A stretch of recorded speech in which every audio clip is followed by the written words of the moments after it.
Olá, boa tarde, sejam bem-vindos ao nosso webinar. Agradecer a participação de todos. É com muita alegria que a gente está fazendo essas rodadas de webinars para compartilhar, né, conhecimento, tirar dúvidas e agregar aí com todos, tá?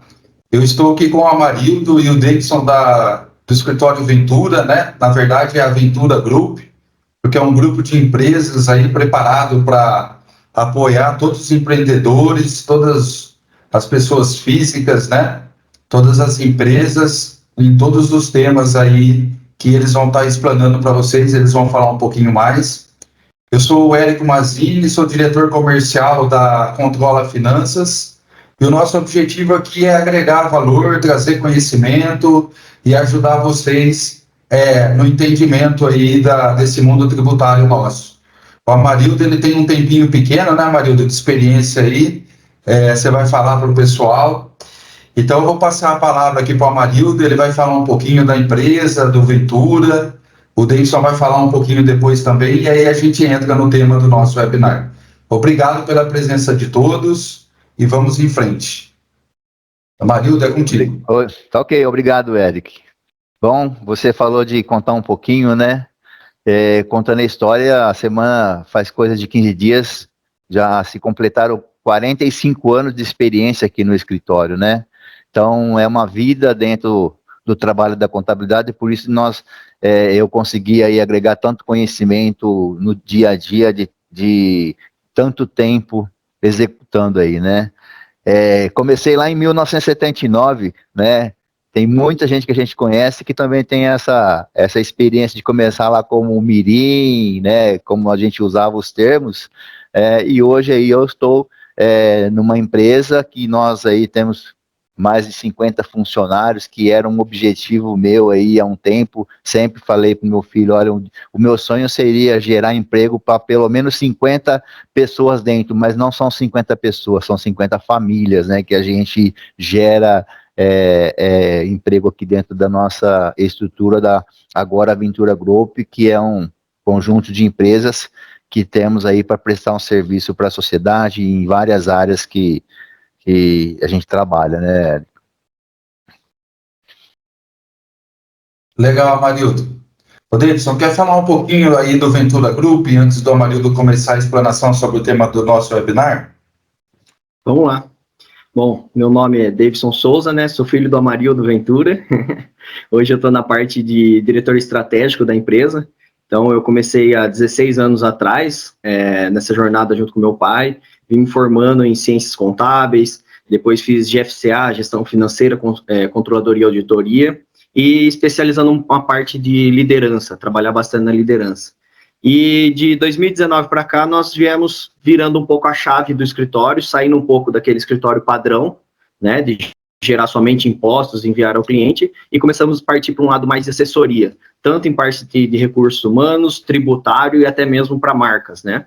Então, a Ventura Assessoria Empresarial, que estava focado somente em contabilidade, passou a ser o Ventura Group, que hoje é Ventura Assessoria Empresarial e Ventura for Business, que dentro do Ventura for Business existe 17 produtos aí de assessoria, recursos humanos, registro de marcas, avaliação de desempenho e assim por diante. Então, em 2019, um pouco dessa mudança. Em 2021, nós construímos nossa nova visão de negócio. Como a gente sempre ouve e sempre repete isso, né? Criamos a nossa nova visão porque quem não sabe para onde quer ir, qualquer lugar serve, né? Então, criamos essa nova visão e unificamos as empresas aí para estar trabalhando e servir o mercado e gerar mais empregos, como meu pai mesmo aí disse, e apoiar os empreendedores e as empresas que precisam estar aí sempre evoluindo no mercado. E hoje contamos aí com 50 pessoas na nossa equipe, um pouquinho mais, porque a gente sempre está evoluindo aí, e também na nossa carteira tem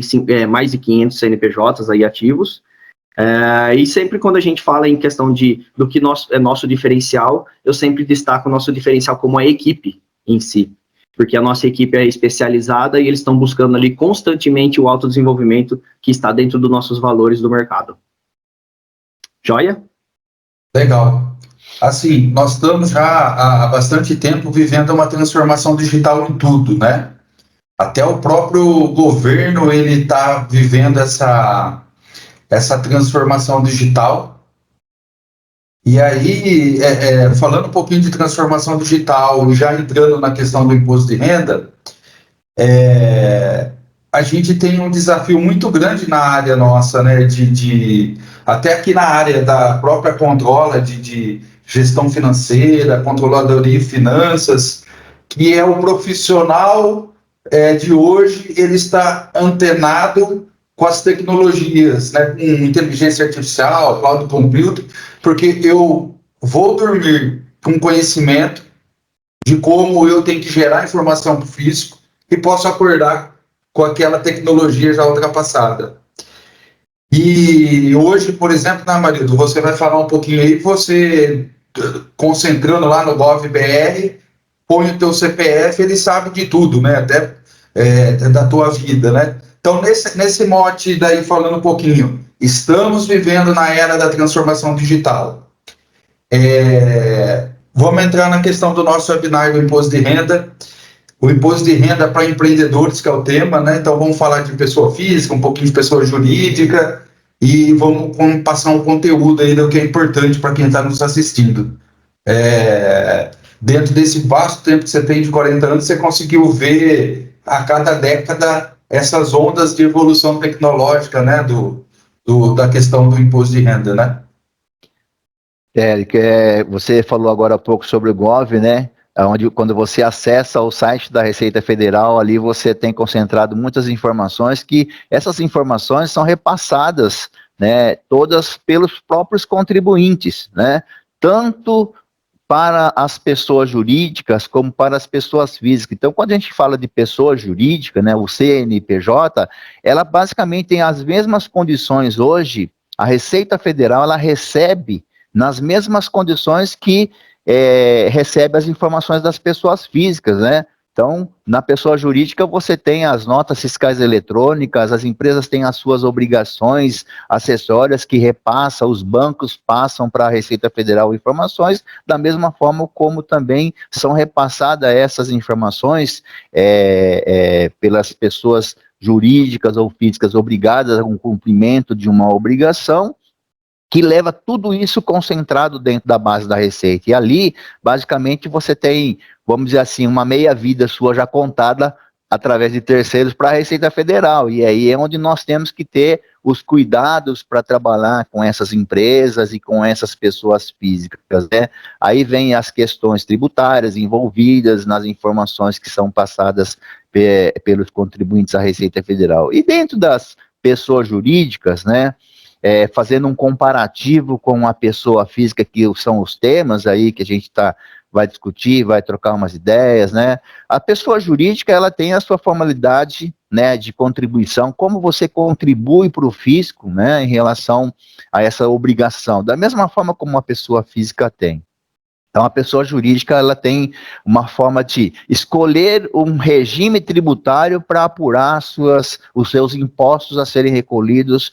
Lógico que tem uma variedade de tributos a serem recolhidos e cada um tem uma forma de apuração, porém, há um regime que você tem que adotar para que isso ocorra, né? Então, lá na pessoa jurídica, nós temos tributação dos regimes do Simples Nacional, temos do regime presumido, lucro presumido, e também do lucro real. E tem, logicamente, lá o microempreendedor individual, que é o menorzinho contribuinte com condição diferenciada. Então, fazendo esse comparativo, onde você tem a forma de escolher como recolher o seu tributo a partir de uma análise tributária que é feita em relação aos dados que nos são imputados para o escritório de contabilidade, a gente vai fazer ou auxiliar o empresário a tomar essa decisão. Lá na pessoa física não é diferente, porque na pessoa física você tem duas formas de apurar os seus tributos devidos, né?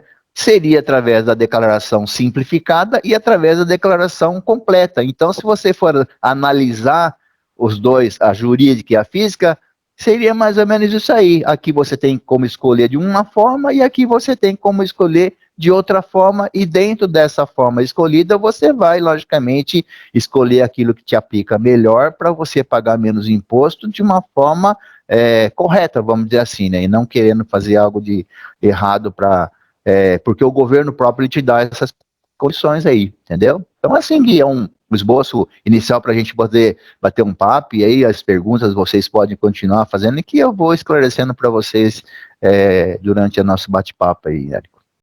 Ô, Marildo, falando um pouquinho dessa transformação digital e da questão do imposto de renda, muitos empresários, eles ficam assim, minha empresa é do Simples, então eu não tenho que me preocupar em escriturar uma nota fiscal corretamente, eu não tenho que ter toda aquele preocupação de entrega de informações para o fisco, o imposto de renda da empresa do Simples é mais simplificada. Isso é verídico? Por exemplo, o empresário que é do Simples, ele de alguma certa forma, ele também está exposto junto ao fisco, porque hoje tudo é eletrônico. Então, na hora que a autodeclaração do imposto de renda, ela pode ser conflitante ali, né? Pode trazer algum problema também para o empresário do Simples.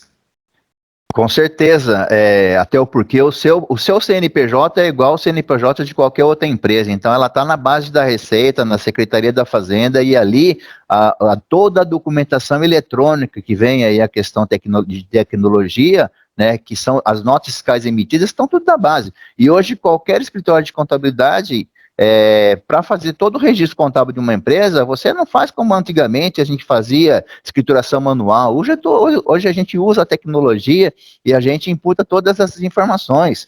Então o fato de você não registrar uma nota fiscal hoje nos registros contábeis e fiscais da sua empresa, você imagina que o fisco não está sabendo, ele está sabendo primeiro do que você. Por quê? Quando você compra um produto ou uma mercadoria, né, a nota fiscal é emitida dentro do sistema da Cefaz, então automaticamente a Cefaz ficou sabendo primeiro que o produto vai ser entregue, né? Então é uma corrente que existe aí, onde não tem mais o que fazer. A tecnologia vem, o governo está evoluindo dia a dia com essas informações, né? E o que você tem que fazer? Você tem que ter uma boa assessoria para que você possa, né, dentro dessa assessoria, escolher as melhores situações para que você possa usar o que a lei lhe permite para pagar menos imposto, e a tecnologia vai continuar evoluindo em todo sentido, né, para que isso venha, eu diria assim, olha, isso não é um problema, isso é uma solução até, né, como eu falei, antigamente você fazia isso de forma manual, né, e hoje você faz de uma forma eletrônica, imputando as informações todas sem precisar sair do escritório nosso, né? Mas isso nós temos que ter. Nós, o escritório de contabilidade, temos que evoluir muito. Nós temos que acompanhar todo esse mercado, porque os que não acompanharem vão ficar pelo caminho. Infelizmente, isso a gente tem certeza que vai acontecer. A evolução é necessária no dia a dia, né? Das empresas de contabilidade, principalmente porque todo CNPJ depende de um contador para auxiliar nos seus negócios. É assim. Não só os escritórios, né? Não, as empresas também em si, né? Não acompanhar a tecnologia vira um problema sério aí. Não só as empresas contábeis, vamos dizer assim. Por isso que a Controla nasceu, né? Para a gente simplificar isso. Porque o empresário, ele tem que cuidar do negócio dele, depois ele tem que cuidar de tecnologia, aí tem que cuidar da atualização da tecnologia, aí tem que ter o melhor time para fazer dentro do compliance. Então, a Controla, ela nasceu para simplificar isso tudo em parceria com o Escritório Ventura.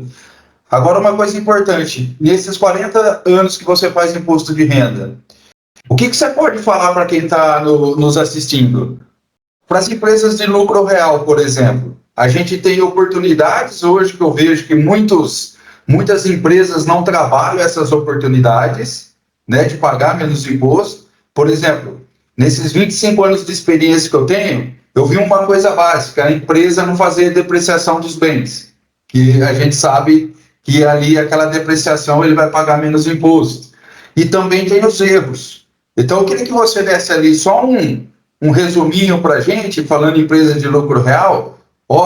Empresas têm essas oportunidades que ficam um pouquinho escondidas, e ao longo dos meus 40 anos eu sei que dá para a gente trabalhar, e olha, os maiores erros cometidos são esses daqui que depois tem que ter retificação ou cair malha fina. Você consegue dar uma explanação desses duas vertentes para a gente?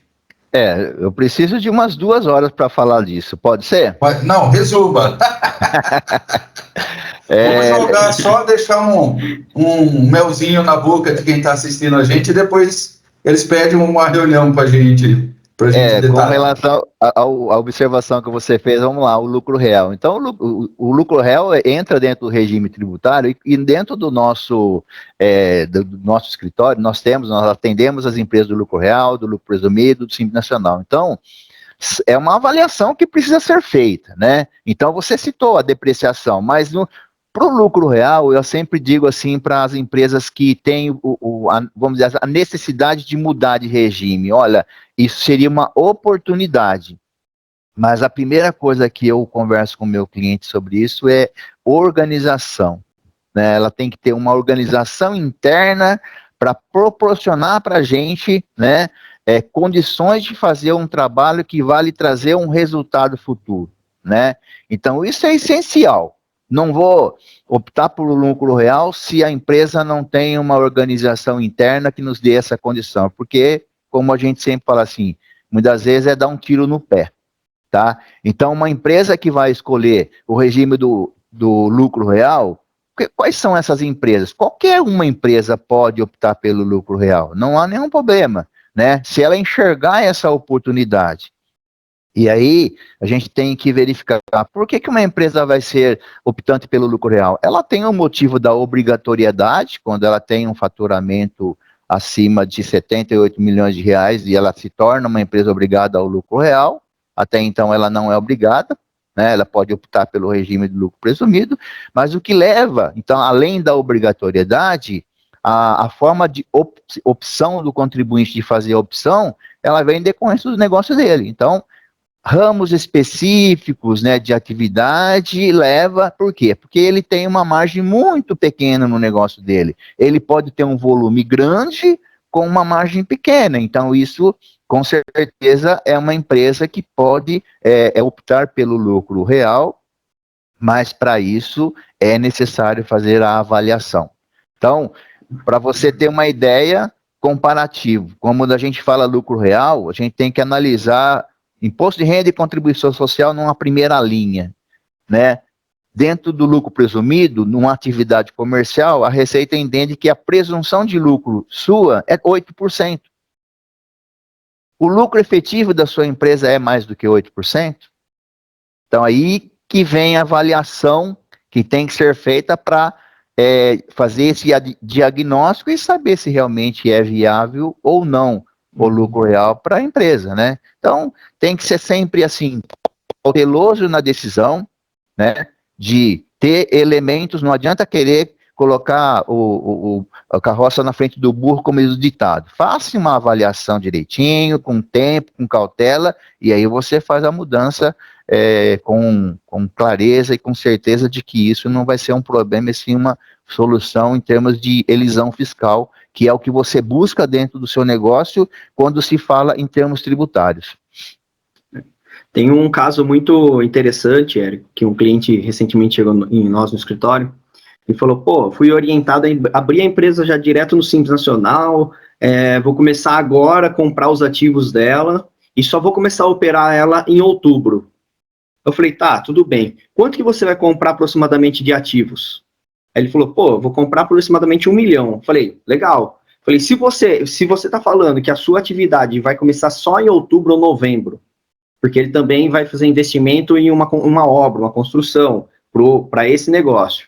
Eu falei, então, ou seja, em ativos 1 milhão e mais a obra, certo? Porque é para atividade. Eu falei, ok. Se você começar no Simples Nacional, você toma algum crédito sobre isso? Não. O que foi a estratégia que nós pensamos como elisão fiscal? Abre-se a empresa, inicia-se no lucro real, certo? Toda aquisição de ativo, você vai tomar crédito de PIS e COFINS. Então, quando nós colocarmos na ponta do lápis dentro do ano de 2024, todo esse crédito do ativo nós vamos pagar imposto dentro de 2024. Em janeiro de 2025, como ele vai estar dentro do faturamento para estar enquadrado dentro do Simples Nacional, nós vamos mudar de regime em 2025.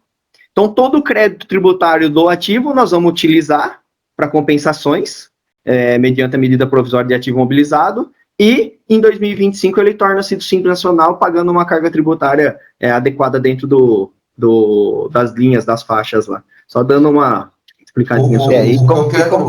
E complementando, a opção pelo regime tributário, você formaliza ela sempre na virada do ano, né? Em janeiro você faz a escolha. Então, complementando o que o Deis falou, por que você pode mudar de regime tributário? Sim. A qualquer momento? Não.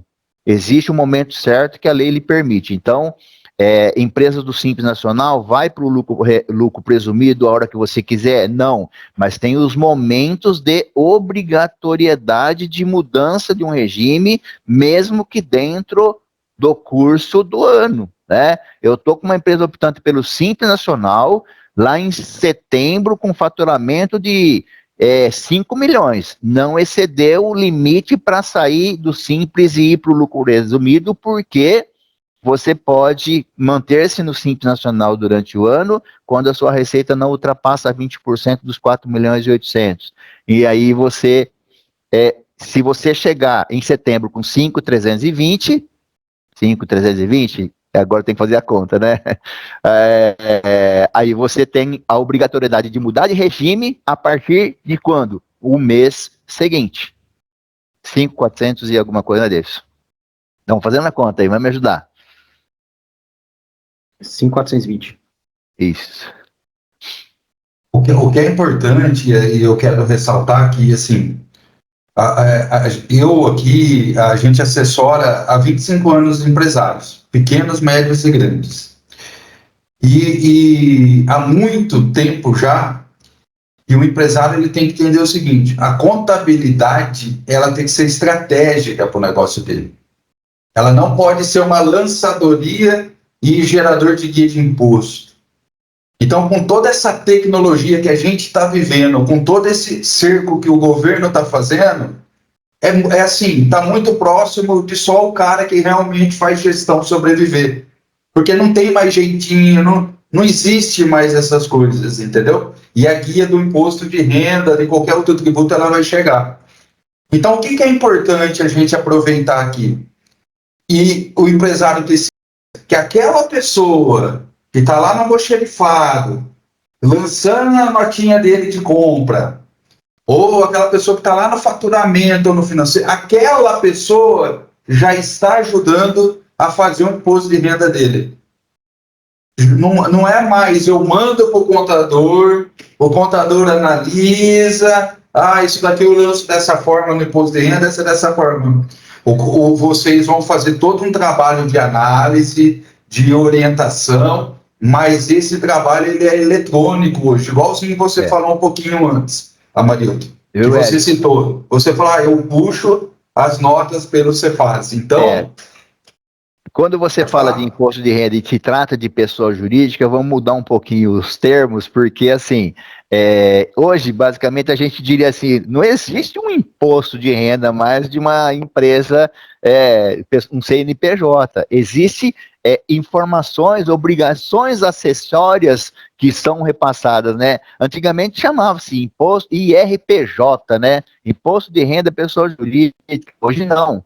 Hoje nós temos uma ECF da vida, uma ECD, né, que são as obrigações, e nessa ECD, né, fazendo um comparativo, IRPJ de 20 anos atrás, que era um formulário preenchido muitas vezes manualmente, datilografado, que foi evoluindo, né, e aí passou-se de forma eletrônica, e hoje a ECD leva para o fisco, né, todas as informações contábeis escrituradas pelo seu contador, né, para o fisco. Ou seja, que motivo tem o fisco de vir hoje na sua empresa para querer qualquer tipo de informação? Se ali eles têm todas as notas fiscais importadas, todas as informações de obrigações de terceiros que repassaram o seu CNPJ para lá, você tem toda a sua movimentação financeira dentro dessa contabilidade que foi colocada dentro da ECD, Que motivo que o fisco tem para ir lá? Então, você tem que estar realmente atento de que hoje nós não podemos mais ser amadores, precisamos nos profissionalizar muito e evoluir e acompanhar para exatamente evitar esses problemas, entendeu? O fisco, ele vai hoje na empresa para pegar as anotações assim, ó, meia nota. E há muito, que é feita a caneta ainda, né? Há muito a contabilidade, ela deixou de ser, eu tenho que pagar contador por causa do fisco. Se você tem uma contabilidade estratégica, você, primeiro, evita o contencioso, né? Um falso lucro. Durante 10 anos eu tenho lucro, depois vem a conta. E o outro ponto importante, você ter nessa inteligência, essa contabilidade estratégica que eu falo, você deixa mais dinheiro dentro de casa, né? A Controla Finanças, o objetivo dela é fazer a gestão financeira, fazer a controladoria e finanças da empresa de forma estratégica, utilizando as ferramentas de compliance e boas práticas de governança corporativa. Para isso, ela só faz se ela tem essa contabilidade estratégica junto. Então, com isso, por exemplo, a gente pode usar aquele pedido daquela reunião daquele cliente nosso. Eu quero que todo final de trimestre de ano você avalia se eu estou dentro do regime certo, se eu não estou, quais são as oportunidades que eu tenho de estar evoluindo. E isso tudo impacta nas declarações. Porque tudo que a gente fizer, de novo, voltando, né? É o meu almoxerife, é a menina do financeiro, olha na mão de quem que está hoje as tuas informações, né, empresário? Então, isso é extremamente importante, porque se você faz algo errado também lá, você vai retificar na declaração. Só que você tem que falar o porquê que retificou. E às vezes uma retificação é a pontinha da linha, né, Amarildo? Eu gostaria que você falasse um pouquinho disso também, da retificação de dados, que pode ser a pontinha da linha ali para alguma coisa a mais. A retificação de dados na declaração, tanto na pessoa física como na pessoa jurídica, o que acontece aí? É como se fosse um depara, daqui para cá, né? Você deixou registrado isso de forma eletrônica no sistema da Receita, ela tem essas informações, ela não deletou do sistema o que você fez anteriormente e ela vai fazer uma comparação, né? Lógico que muito do que se faz hoje de retificação, o sistema próprio, ele já puxa tudo isso, ele cruza tudo isso, e talvez, eu sempre cito, né, para algumas reuniões dos clientes, assim, olha, a sua empresa tem dentro da Receita, dentro do Estado, dentro dos órgãos, né, fiscalizadores, é como se fosse um farol. Então, a sua empresa, ela está lá com um sinalzinho verde, acendido uma luzinha ali. A hora que amarela, algum auditor vai dar uma olhadinha para o que ficou amarelo. E quando você tem uma luzinha acendida vermelha, você vai lá no ECAC e vai dar uma olhadinha que provavelmente você recebeu uma notificação dentro do sistema por alguma irregularidade que precisa passar por um esclarecimento adicional diante daquilo que você fez. Então, olha, eu fiz uma retificação porque ocorreu um erro de fato, ok. Então, se julgar necessário, o fisco vai sim pedir complementação de informação para que você possa dar ao tempo esclarecer, e ao direito do fisco pedir, e o do seu também, na obrigação de esclarecer por que você fez isso, né? Dentro da pessoa física. Outra questão também que é bastante interessante, aí quando você retifica um documento, vou fazer um comparativo pessoa física. Vamos imaginar que você tem a última declaração de 2018, 19 ali entregue, e por algum motivo você resolveu fazer uma retificação dessa declaração. O que aconteceu com isso? Você abriu novamente prazo para a questão prescricional, né? Porque a prescrição é de 5 anos, mas se você retificou um documento, vale a data da retificação, e não mais do exercício lá de 2019 que você fez a retificação original. Então, precisa ser bem avaliado o motivo da retificação para saber também que isso pode acontecer, né, Érico? É por isso que é importante a gente reforçar que há muito tempo mudou, né? E eu estou tentando passar aqui junto contigo a importância do empresário entender que o dia a dia dele é que está gerando o imposto de renda dele, que não é mais juntar tudo aquele monte de coisa e mandar pro Ventura ficar analisando e ficar... Não é mais isso já de bastante tempo. E aí, mudando um pouquinho, a gente tem aqui algumas perguntas, Amarildo, um pouquinho focado em pessoa física, e eu quero começar a te fazer, que o pessoal mandou nas nossas pesquisas. Então, por exemplo, na pessoa física, quem que é obrigado a fazer declaração do imposto de renda? Quem são as pessoas obrigadas? Vamos lá.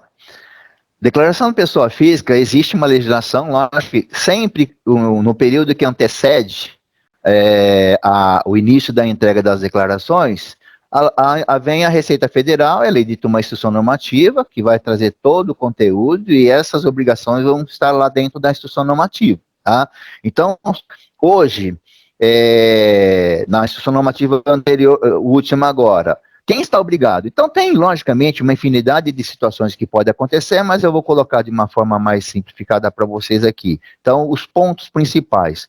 Rendimentos tributáveis, né? Os rendimentos tributáveis são aqueles decorrentes do seu prolabore na sua empresa, do rendimento do seu trabalho, então vários tributos, são várias fontes de renda que podem justificar a obrigatoriedade a partir do momento em que a soma desses valores ultrapassa aí os seus 30.800 e alguma coisinha, né, sem entrar nos centavos aí. Esse é um dos principais motivos da obrigatoriedade. Lógico que você pode ter situações onde se soma os rendimentos. Eu recebo um aluguel de R$1.000 por mês e tenho um salário de R$2.000. Somou-se os dois, dá 3 vezes 12, 36, você entra dentro da obrigatoriedade por rendimento tributável. Mas você pode não ter rendimento tributável que lhe obrigue a fazer a declaração, mas você pode ter uma outra condição. Então, rendimentos isentos e não tributáveis. Então, o que é rendimentos isentos e não tributáveis e quais são os principais que podem vir a ocorrer dentro da vida de um contribuinte aí? Esse valor era até o ano anterior a soma de todos os rendimentos isentos até 35 mil. O governo aumentou consideravelmente esse valor, ele foi para R$200 mil, né? Então subiu muito.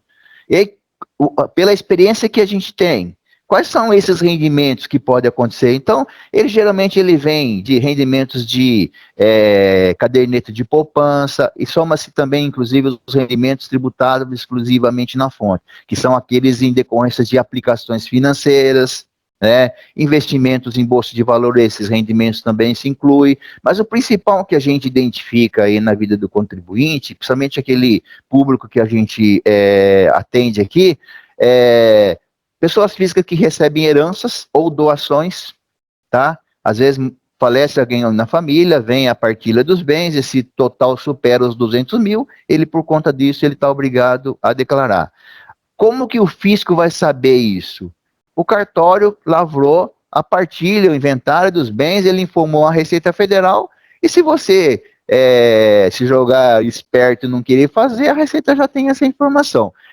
Outra questão, é difícil de acontecer, mas se você ganhar numa loteria aí, né, que tenha esse valor, eu sempre pergunto ao meu cliente, ganhou na loteria? Gostaria de ter ganhado, mas nunca não joga, né? E uma outra situação também é para o empresário, né? Aí essa mais voltada para o empresário são os lucros distribuídos na empresa, tá? Então a empresa ela já pagou os impostos incidentes sobre as suas operações e distribuiu para os sócios rendimento superior a 200 mil. Aí ele estaria obrigado a fazer a declaração em decorrência disso. Já há 2 anos atrás, na época do governo anterior, tinha projeto, parou lá no Senado, da volta, inclusive, da incidência de imposto de renda sobre dividendos. Até o momento, ele é isento, 200 mil reais, tá? Que obrigaria, é isento no total, porém, para obrigar a entrega da declaração, são 200 mil reais. E uma outra obrigatoriedade aí principal, dentre das 3 principais, que é rendimento tributado, rendimentos isentos e tributados exclusivamente na fonte, é a questão do seu patrimônio, né? Que era 300 mil reais há muito tempo. Nesse ano eles elevaram para 800 mil reais, né? Mas quando fala assim 800 mil reais, não é o valor de mercado do seu patrimônio, principalmente os bens móveis e imóveis, tá?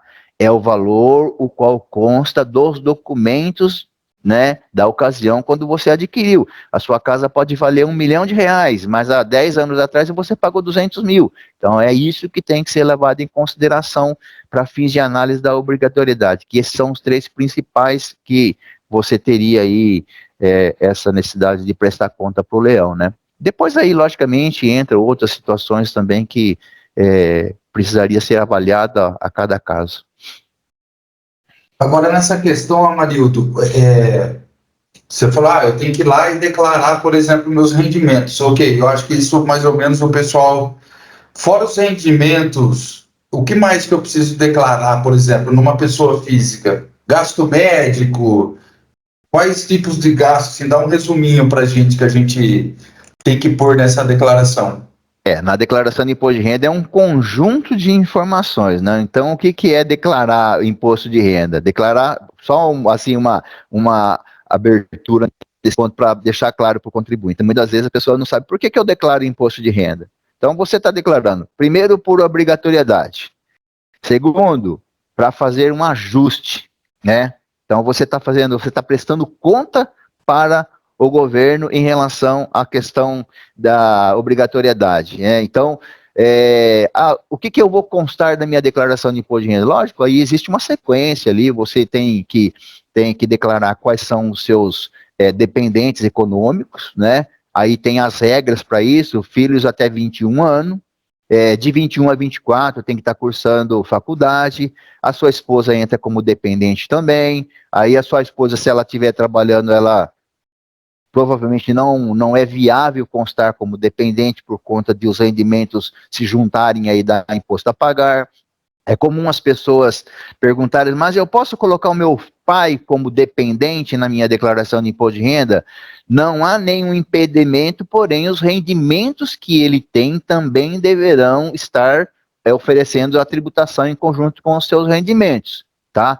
Mas uma outra questão principal, você tem que provar que ele depende economicamente de você, não só depender economicamente, mas também morar com você. Não adianta você cuidar do seu pai na casa dele. Ele não depende, ele depende economicamente, mas ele tem a sua casa, então tem os critérios que tem que se observar.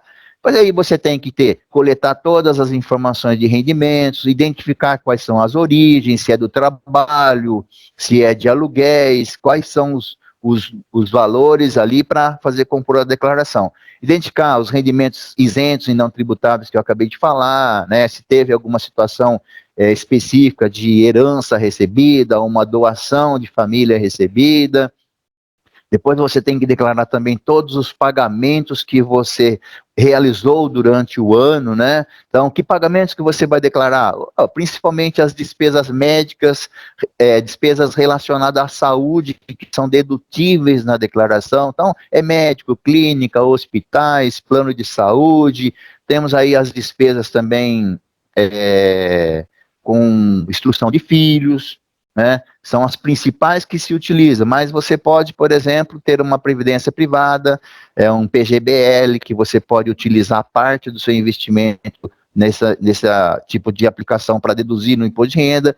Isso aí tem que ser analisado de uma forma assim mais criteriosa para ver se realmente é interessante, porque você vai lá, aplica no PGBL e você não, e depois declara pelo simplificado, você não utilizou. Né? Então, depende da aplicação, é melhor fazer uma avaliação. E na sequência, aí você teria a questão patrimonial. O que você tem de patrimônio? Então, o patrimônio tem os bens imóveis, né? Os imóveis é apartamento, terreno, casa, qualquer bem que ele tenha essa particularidade imóvel, né? Os móveis, né? Inclusive os móveis e também direitos, ou seja, você pode ter a posse de algo que você ainda não tem a propriedade, mas tem a posse, tem um documento, você comprou, você já pagou, e aí você declara também os seus direitos. Então, veículos, aeronaves, embarcações, tudo isso são móveis, né? Que se movimentam, só para ficar fácil de entender, imóveis que não se movem e imóveis que se movem, que compõem a sua declaração. Mas não só isso. Aí, quando você tem uma infinidade de informações, mas no imóveis, e você vai para a parte financeira. tudo aquilo que você tem investido, né? De qualquer que seja a natureza do seu investimento financeiro, em ações, em criptomoedas, saldos bancários, poupança, aplicações de toda a natureza, fundo de investimento no geral. Tudo aquilo que é dinheiro investido em uma instituição financeira é aquilo que vai para a sua declaração de imposto de renda. Mas aí abre-se um parênteses, então, olha, eu estou pagando um consórcio, eu devo declarar? Sim, tem que declarar. Olha, eu estou pagando um lote de terreno, ou estou comprando um apartamento em construção, tem que declarar? Sim, você não tem ainda o apartamento, está no chão, você começou a pagar, mas você tem o obrigado a declarar. Porque os recursos que você já pagou o imposto de renda quando você teve a sua fonte tributada, né? Você já pagou, então você tem que declarar isso para o fisco, porque senão depois você vai ter um problema. É muito comum identificar pessoas que vai pagando um lote de terreno em parcelas, né? E não declara que ele possui esse imóvel. E aí, depois lá de 5, 6 anos, ele quitou, lavra a escritura, aí ele vai falar assim, agora eu vou declarar o lote de terreno, tá certo? Tá errado. Como que você vai justificar você declarar em um ano tudo aquilo que você gastou em 5 ou 6 anos? Então ele tem que ser feito durante o ano, né? Então basicamente seriam essas as questões de obrigatoriedade, as questões de documentação, informações que compõem a declaração. E também dívidas, né? Você contrai dívida de várias formas. Você financiou um carro, você financiou um imóvel, qualquer dívida que se você utilizou o seu cheque especial, né? Isso é uma dívida que também tem lá, a Receita quer saber para quem você está devendo, né? Até isso. Empréstimo bancário, né? Até isso o fisco tem lá. Por É. que é feito isso, Eric? Aí que é como dizer assim, o pulo do gato, né? Na hora que nós, contadores, preenchemos uma declaração de imposto de renda, nós entendemos o porquê isso. Por que é necessária essa informação? Porque existe uma variação patrimonial sua, que é a diferença entre o total de um patrimônio que você tinha no ano de 2022 para o ano de 2023. Então, imagine que você tenha ganho no ano de 2023 100 mil reais. E aí você tem um patrimônio que acresceu em 100 mil reais, certo? Ou seja, a sua receita está justificando o seu acréscimo patrimonial, zerou a conta, né? Mas peraí, não sobrou nada nem para comer, beber e dormir, como eu sempre uso essa expressão. Aí você vai lá nas dívidas, para crescer aquele patrimônio dele, ele contraiu uma dívida. Então ele contraiu uma dívida para quê? Para comprar um carro novo, por exemplo. É um caso que acontece, é muito frequente. A análise final, após o preenchimento da declaração, é fundamental. A gente sabe que muitos contribuintes declaram o imposto de renda por conta própria, né?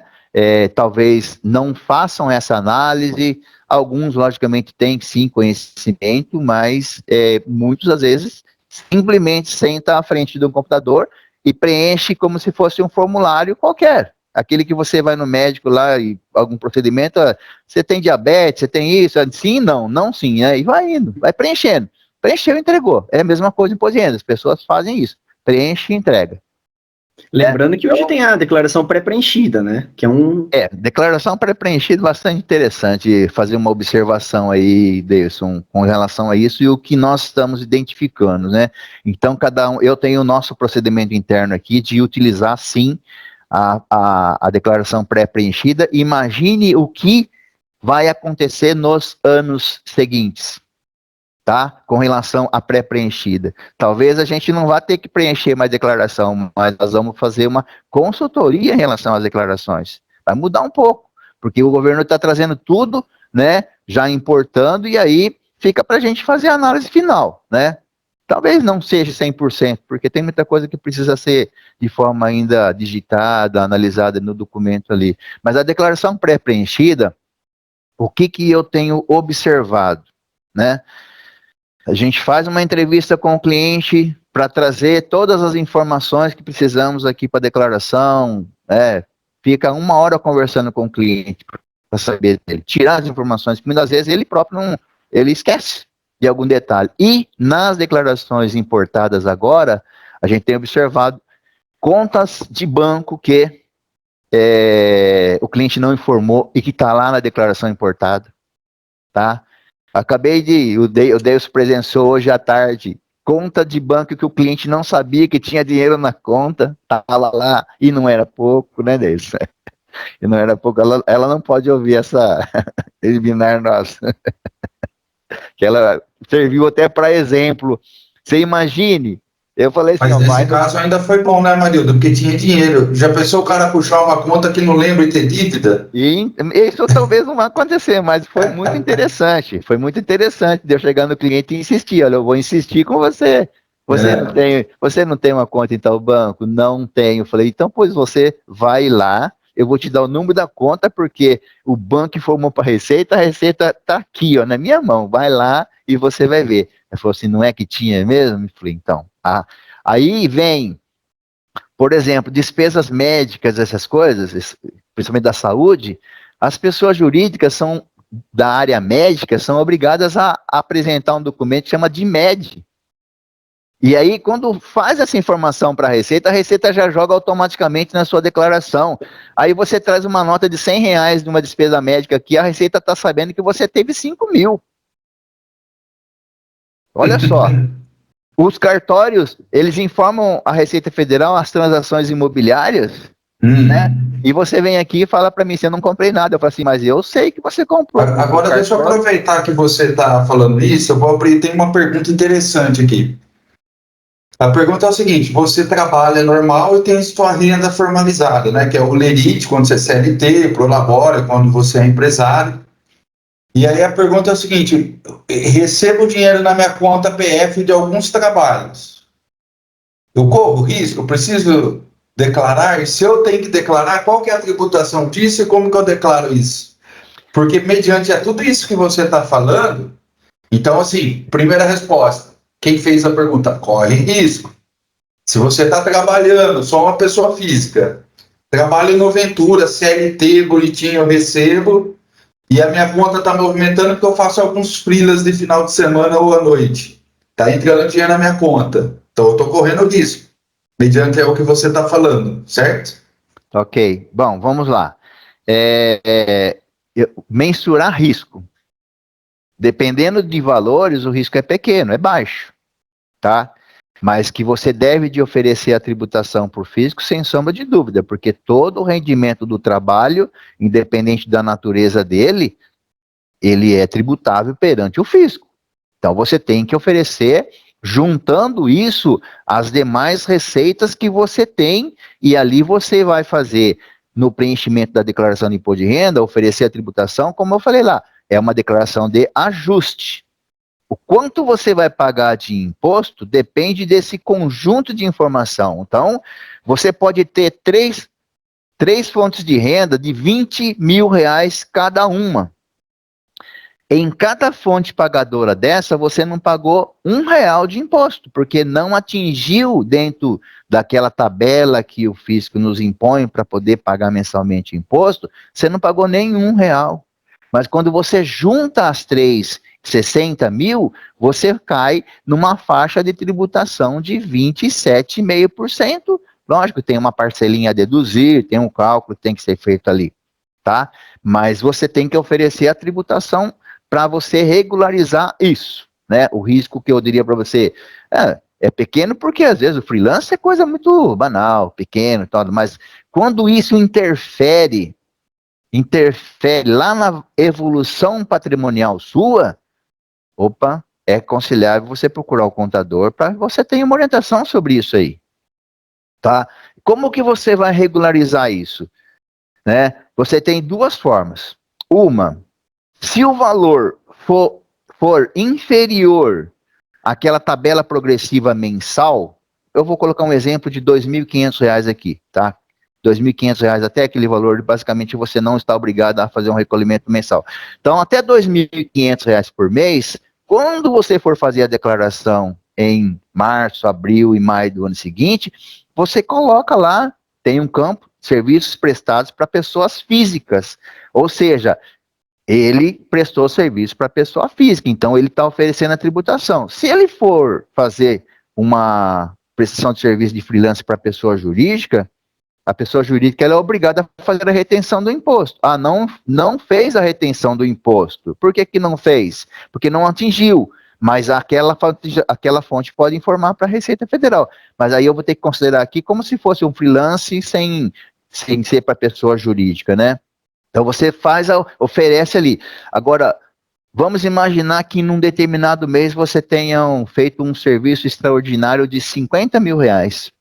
Como que eu devo te fazer, Amarildo? Naquele mês você vai lá e faz o recolhimento de um carnê-leão, tá? Oferece a tributação dentro daquele mês, você vai pagar 27,5% menos o valor a deduzir da tabelinha lá, tá? E isso depois vai compor toda a base de cálculo no imposto de renda seu do ano seguinte. Esse é o procedimento para regularizar, oficializar a sua renda de eventuais serviços prestados aí. O que é importante, eu acho que às vezes as pessoas não têm noção, é que elas têm que comprovar para o fisco que ela teve renda, né? Teve caixa para ter aquele bem, para ter aquelas coisas todas, né?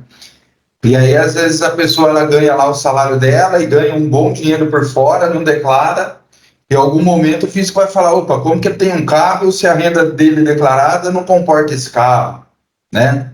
Naquele exemplo que você deu, eu compro uma casa parcelado e vou lá e declaro essa casa tudo no último ano, mas espera aí, a renda... Então, assim, isso que você está falando é de extrema importância, né? É que você entender essa questão do risco e você comprovar que você tem caixa para ter aqueles bens, para ter aquelas coisas todas, porque isso aí pode dar um sério problema. Exatamente. Ó, Marildo, nós estamos chegando aqui para a nossa reta final e eu primeiro gostaria de agradecer, né, ao Ventura Group, a você, ao Davidson, pela parceria de estar aqui esclarecendo, né? Eu acho importante a gente tem até 31 de maio, né, para entregar as declarações, é isso? Exatamente. Prazo legal, né? Mas prazo... não deixa o contador doido, né? Mas aí nós temos uma quantidade muito grande de contadores que vão estar no mesmo barco, como diz, né? E aí, o que acontece? Isso Érico, é um problema, por mais que nós adotemos medidas para fazer com que as coisas não aconteçam como todo ano, né? Medidas no sentido de chegar lá no começo do período de já entrega a declaração, entrar em contato com o cliente, mandar a comunicação, mandar um checklist de documentos, fazer as tratativas, tentar fazer com que convencê-lo, na verdade, a vir. Não, isso não é... E olha, não é meu caso, é o caso de todos os contadores, a reclamação é a mesma, o que deveria o contribuinte de fazer, né? Durante o ano, ele tem aquelas operações realizadas que vai compor a declaração. Então, são as despesas médicas, mesmo que ocorra a importação lá da base da Receita, tal, despesas médicas, eu comprei um veículo, eu tenho que ter uma nota fiscal, eu comprei de pessoa física, eu tenho que ter o recibo lá com o valor, eu fiz um financiamento do carro, eu tenho que ter o contrato. Então, toda a documentação que compõe as informações para o imposto de renda, o contribuinte deveria de ir já ir guardando, separando. Chegou lá em fevereiro, os bancos começam a enviar as informações para fins de imposto de renda. Olha, antes, lá atrás, voltando ao passado, todo contribuinte tinha que ir lá no banco pedir o informe de rendimento financeiro. Eu sou daquela época em que o cara do banco lá, o funcionário do banco, ele tinha que datilografar o informe de rendimento. Hoje não. Hoje você tem na palma da mão, no seu aplicativo de celular aqui do banco, você tira essas informações. Então, eu diria assim aqui, não justifica tanta morosidade, às vezes por conta dos contribuintes deixarem para a última hora. Por quê?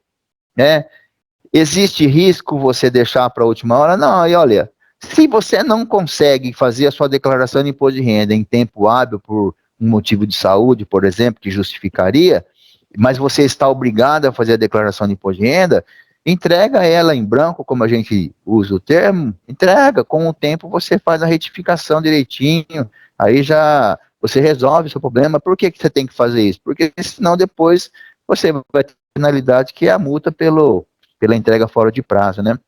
Então, é fundamental que o contribuinte, né, a multa hoje é R$ 165, né? É uma multa que já tem aí no mercado, já está imposta pelo fisco há 15 anos, sei lá quanto tempo que ele está aí, essa multa de R$ 165. Nós estamos fazendo a declaração de imposto de renda, então vai chegar num limite em que eu não vou conseguir atender a demanda. Não, quando eu falo estou falando representando até a classe contábil, né? Nós não vamos conseguir atender a demanda. Mas como a multa é pequena, né? Não traz tanta preocupação para o contribuinte. Mas imagine se a multa fosse R$ 10.000, tá? O que ia acontecer? Se eu não entregasse a sua declaração, ou esquecesse na última hora por conta do tanto problema que a gente tem e concentração de um período de trabalho, né? Aí o contador meu não entregou a declaração, esqueceu, e eu tenho uma multa de R$ 10.000. Quem que vai pagar?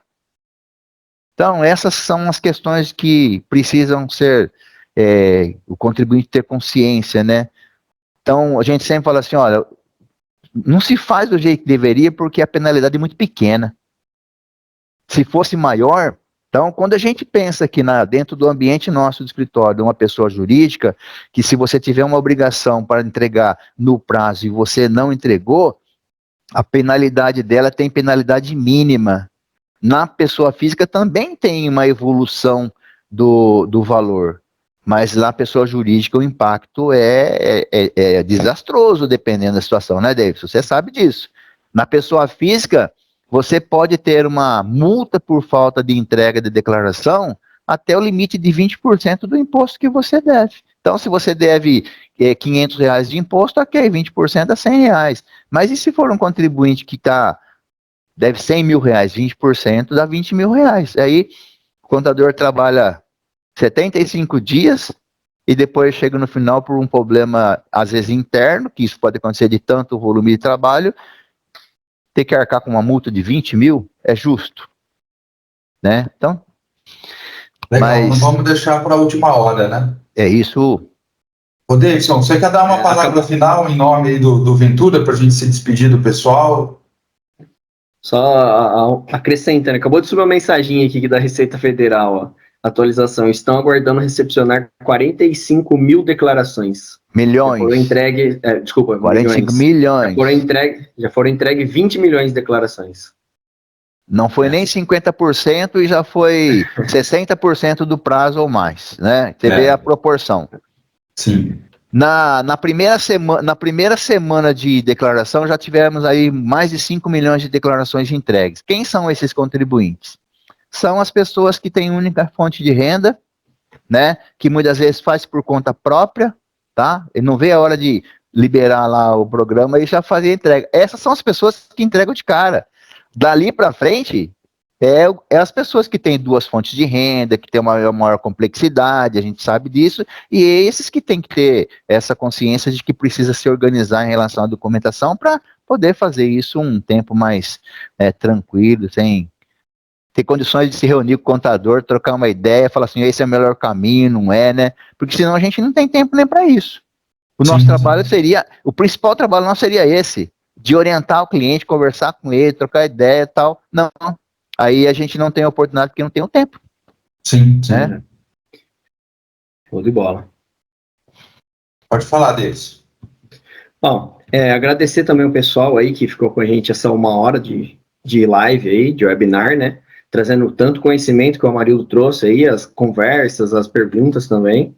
E convidar o pessoal para passar com a gente, tomar um café, né, pai? Tomar um cafezinho, conversar sobre a empresa, entender o que é elisão fiscal e o que é compliance tributário para dentro das empresas hoje, o que nós podemos ajudar dentro da tecnologia, treinamento de equipe. Então, eu deixo esse convite aberto para as pessoas para abrir a cabeça, vamos formar a equipe ou formar as pessoas, porque elas impactam diretamente no bolso do empresário. Legal, eu agradeço muito a vocês dois. Eu creio que o nosso papel como empreendedores, né, empresários, também a gente levar essa questão educacional para os empresários, para as pessoas, né? Então, esse webinar é para isso. É para a gente falar, olha, a declaração do imposto de renda é algo muito sério, não deixe para a última hora, tenha essa cultura de ter essa atenção, porque isso pode prejudicar muito lá na frente em qualquer operação que você venha fazer. Outra mensagem final que eu quero deixar para todos os empresários, para todos que estão assistindo: o mundo, ele vem mudando há muito tempo, numa velocidade muito rápida. Então, aquelas certezas que você tinha ontem, hoje pode não valer de nada. E, empresário, você não precisa ficar sozinho. Você pode ter uma assessoria, você pode ter uma ajuda aqui de empresas competentes, empresas especializadas. A Controla Finanças tem um time especialista na área financeira, um time especialista na área de tecnologia. O Ventura Group é parceiro da Controla Finanças para a gente entregar para você uma contabilidade estratégica, um fiscal estratégico, para a gente entregar para você controladoria finanças dentro de compliance, dentro de boas práticas, para que você fique focado naquilo que realmente importa, que é o crescimento do teu negócio, que é o teu negócio. Então, você pode sim, isso qualquer tamanho de empresa pode ter assessoria de especialistas. Igual o Davidson falou, venha tomar um café com a gente, liga para nós, a gente está aqui aberto para te apoiar nessa jornada de transformação digital, de mudança de comportamento e de crescimento da tua empresa. Então, eu agradeço a todos que ficaram aqui conosco, estamos abertos a ajudar vocês nessa fase. Muito obrigado, um abraço a todos, até a próxima. Tchau, tchau. Até a próxima. Tchau, tchau.